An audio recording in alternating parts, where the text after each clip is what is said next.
வணக்கம்.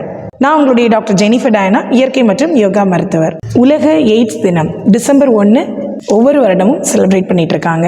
இந்த டிசம்பர் 1ல் எய்ட்ஸ் பற்றிய ஒரு 6 கட்டுக்கதைகளை பற்றி நான் உங்ககிட்ட பேச போகிறேன்.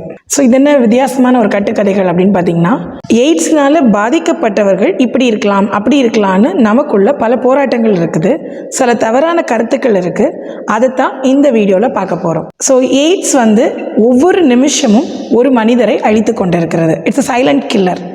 ஸோ எல்லாருக்கும் நினைவுகள் எப்படி இருக்குதுன்னா, ரீசன்ட்லி எய்ட்ஸ்னால் சாகக்கூடிய மக்களோட எண்ணிக்கை குறைஞ்சிடுச்சு, அதோட பரவுதல் அதிகமாக இல்லைன்னு நினச்சிட்டு இருக்காங்க. ஆனால் அது முற்றிலும் தவறானது. கடந்த வருஷம் மட்டும் கிட்டத்தட்ட 1.4 மில்லியன் பீப்புள் இதில் இறந்துருக்காங்க. 37 மில்லியன் பீப்புள் இதனால், அதாவது ஹெச்ஐவினால் பாதிக்கப்பட்டு இருக்கிறாங்க. அதுலேயும் குறிப்பாக 70% மக்கள் ஆப்பிரிக்கா நாடுகளில் இருக்காங்க. அடுத்து இந்தியா போன்ற வளரும் நாடுகளில் இருக்காங்க. இந்த வருஷத்தோட எய்ட்ஸ் டேயோட தீம் என்னென்னா, மை ஹெல்த் மை ரைட்.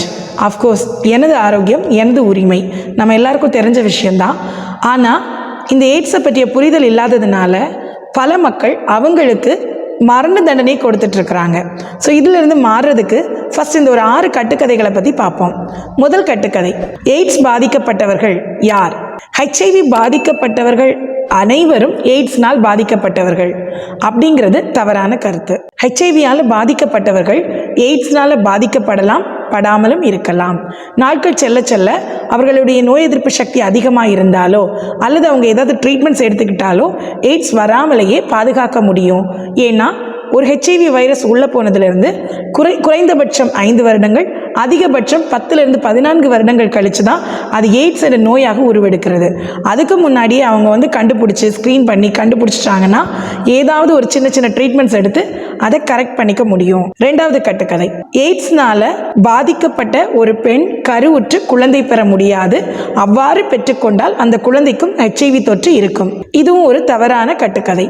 ஏன் அப்படின்னா, இன்னைக்கு ரெட்ரோ வைரல் ட்ரீட்மெண்ட் அப்படின்றது ஒரு பெண் கருவுற்றிருந்தால் அந்த குழந்தைக்கு ஹெச்ஐவி நோய் வரக்கூடாதுங்கிறதுக்காக கொடுத்துட்ருக்குறாங்க. ஆஃப்டர் டெலிவரி 6 வீக்ஸுக்கு இந்த ட்ரீட்மெண்ட்ஸை எடுக்கிறதுனால குழந்தைக்கு கண்டிப்பாக குழந்தை செய்யும் பிரித்து வைப்பாங்க. 6 வாரத்துக்கு பிரித்து வைத்து தான் இந்த ட்ரீட்மெண்ட்டை கண்டினியூ பண்ணுவாங்க.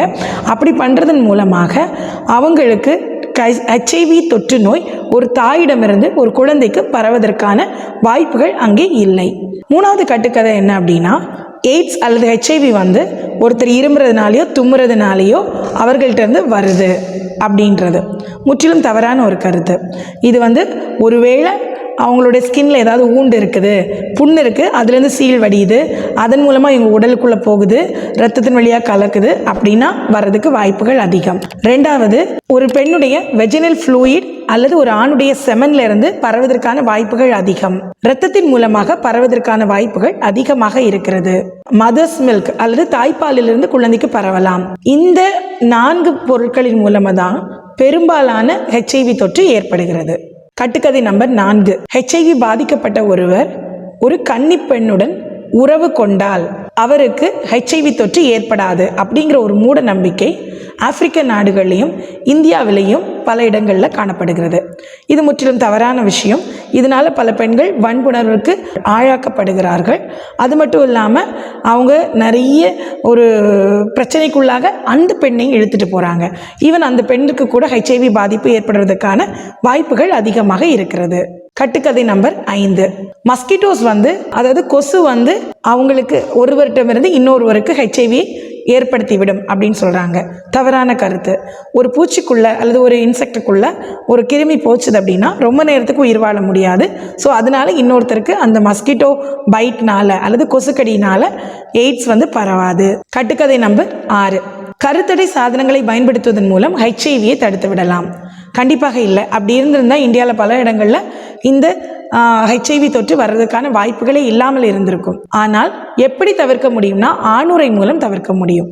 ஸோ இந்த ஒரு மெத்தையும் நாம் தெரிந்து கொள்ள வேண்டும். இந்த 6 மெத்துக்களையும் நீங்கள் இப்போ தெரிஞ்சிட்டீங்க. இந்த மெத்துக்களை உங்களோட ஃப்ரெண்ட்ஸோடு ஷேர் பண்ணுங்கள். இந்த வீடியோஸ் உங்களுக்கு பிடிச்சிருந்ததா லைக் பண்ணுங்கள், கமெண்ட் பண்ணுங்கள், உங்கள் ஃப்ரெண்ட்ஸோட ஷேர் பண்ணுங்கள். கட்டுக்கதைகளை நம்பாதீங்க. தொடர்ந்து எங்களோட வீடியோஸை வாட்ச் பண்ணுங்கள். தேங்க்யூ. இந்த வீடியோ பிடிச்சிருந்தா ஒரு லைக் பண்ணுங்க. வீடியோ பற்றின கருத்துக்களை கமெண்ட் பாக்ஸில் சொல்லுங்க. மாஸ்டர் மனோஜ் சேனலை சப்ஸ்கிரைப் பண்ணாதவங்க சப்ஸ்கிரைப் பண்ணிக்கோங்க. Stay healthy, stay happy. Thank you for வாட்சிங்.